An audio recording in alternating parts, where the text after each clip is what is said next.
নমস্কার বন্ধুরা, রুনুর রান্নাঘরে আরও একটা নতুন পর্বে সবাইকে আরও একবার আমন্ত্রণ জানাই।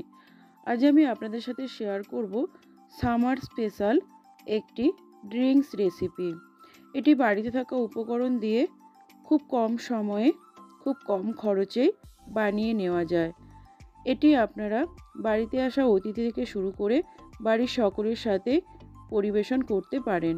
তো চলুন আজকের রেসিপিটা শেষ পর্যন্ত দেখার অনুরোধ রইল।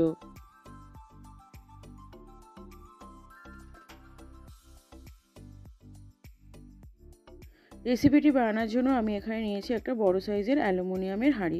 আমি এখানে অ্যালুমিনিয়ামের হাঁড়ি ব্যবহার করেছি, আপনারা চাইলে একটা মাটির বড় হাঁড়ি বা কোনো বড় পাত্র ব্যবহার করতে পারেন। দিয়ে দেব এতে 3 চামচ টক দই।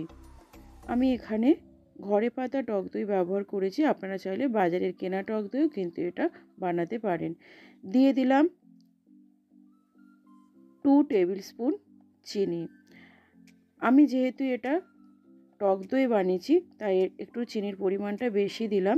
আপনারা যদি মিষ্টি দইয়ে করেন তাহলে কিন্তু চিনির পরিমাণ বুঝে দেবেন। দিয়ে দিলাম 1/2 টিস্পুন সাদা নুন ও 1/2 টিস্পুন বিট নুন। এক টুকরো লেবুকেও আমি এখানে নেকড়ে দিয়ে দিলাম। আর দেবো এর মধ্যে কয়েক টুকরো বরফ। এবার আমি সমস্ত কিছুকে এরকম একটা ডাল কাঁটা দিয়ে বেশ কিছুক্ষণ ধরে এইভাবে ঘুরিয়ে ঘুরিয়ে ফেটিয়ে নেব। যতক্ষণ পর্যন্ত না বরফগুলো গলে যায় ততক্ষণ পর্যন্তই কিন্তু এটাকে খুব ভালোভাবে ঘুটে নিতে হবে।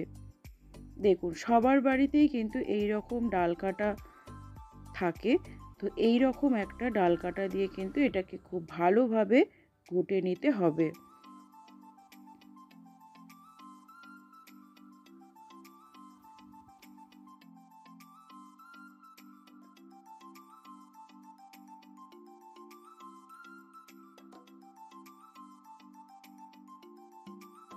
দেখুন, দইটা আমার খুব ভালোভাবে ফেটানো হয়ে গেছে, সমস্ত বরফগুলো গলে গেছে। এবার আমি এর মধ্যে দিয়ে দিলাম 1 কাপ পরিমাণ জল।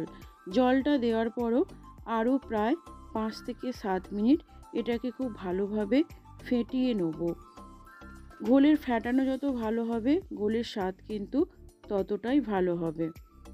আরও বেশ ভালো করে ডাল কাঁটাটা দিয়ে আমি খুব ভালোভাবে ফেটিয়ে নেব।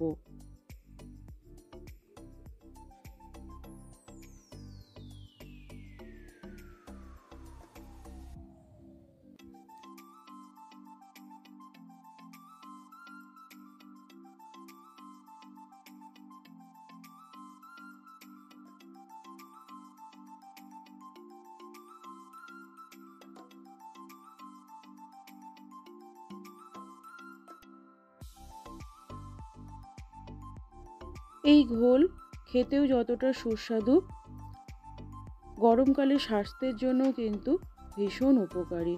আমি বেশ কিছুক্ষণ ধরে এটাকে ফেটিয়ে নিয়েছি।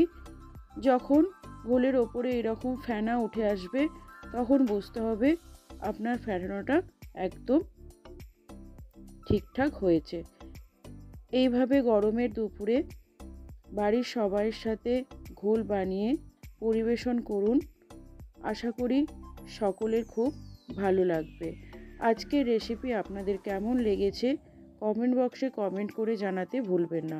রেসিপি যদি ভালো লাগে আমার চ্যানেলের সাথে থেকে আমাকে এগিয়ে যেতে সাহায্য করবেন।